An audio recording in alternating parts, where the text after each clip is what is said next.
Shalom Bapak Ibu dan saudara yang dikasihi Tuhan. Hari ini kita akan merenungkan satu Mazmur 102. Saya beri judul Allah yang dapat diandalkan. Saya akan membacakan dua ayat untuk kita, ayat 2 dan 3. Tuhan, dengarkanlah doaku dan biarlah teriakku minta tolong sampai kepadamu. Janganlah sembunyikan wajahmu terhadap aku pada hari aku tersesat. Sendengkanlah telingamu kepadaku pada hari aku berseru. Segeralah menjawab aku. Saudara yang dikasihi Tuhan, pernahkah kita mengalami kewalahan di dalam hidup kita karena banyaknya kesulitan dalam hidup ini?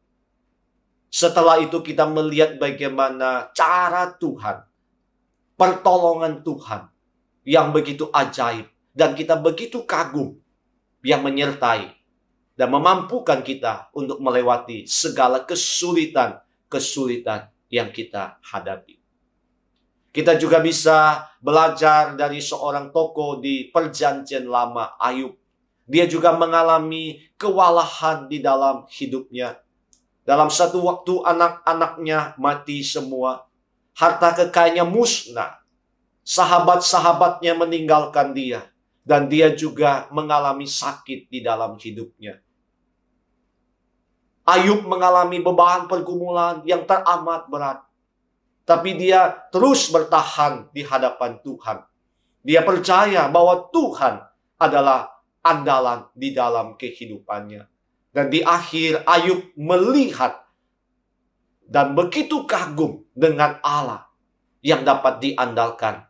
Dan Ayub dipulihkan oleh Tuhan. Mazmur 102 yang kita baca ini adalah sebuah mazmur doa orang yang mengalami kewalahan kepada Tuhan. Di dalam ayat yang keempat sampai yang ke-12 kita melihat Mazmur mengatakan dia letih, dia lesu, dia sengsara, dia merasa jauh dari Tuhan. Dia merasa kesesakan, dia merasa hancur, dia merasa gelisah, dia mengira Tuhan marah kepada dia. Tapi justru di tengah-tengah kewalahan yang dia alami, pemazmur dia menaruh harapannya kepada Tuhan dan dia hanya mengandalkan Tuhan. Dia menaruh kepercayaannya hanya kepada Tuhan karena 3 alasan berikut ini. Yang pertama, Allah adalah sumber kekuatan dia. Di dalam ayat yang kedua dan yang ketiga, di situ pemazmur mengajarkan bahwa Tuhan adalah sumber kekuatan. Waktu kita mengalami kelelahan, Tuhan adalah kekuatan. Waktu kita mengalami keputusasaan, Tuhanlah yang akan memimpin dan menyertai setiap kita.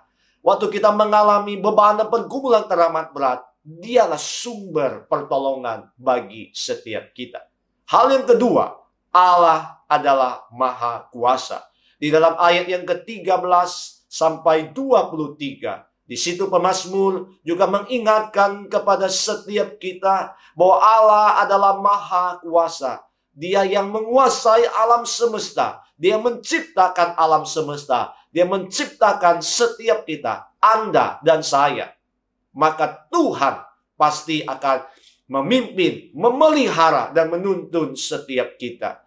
Allah pasti akan senantiasa memelihara, menuntun langkah demi langkah di dalam hidup kita. Dan Allah tidak pernah meninggalkan kita. Hal yang ketiga, Allah tidak pernah berubah. Saudara yang dikasihi Tuhan, dalam ayat yang ke-26 sampai 29, di situ pemazmur juga mengingatkan bahwa Allah tidak pernah berubah. Dari dulu, sekarang, sampai selama-lamanya, Allah tidak pernah berubah. Dia selalu setia memelihara, menuntun, mendidik kita untuk kita terus boleh hidup di dalam anugerah Tuhan.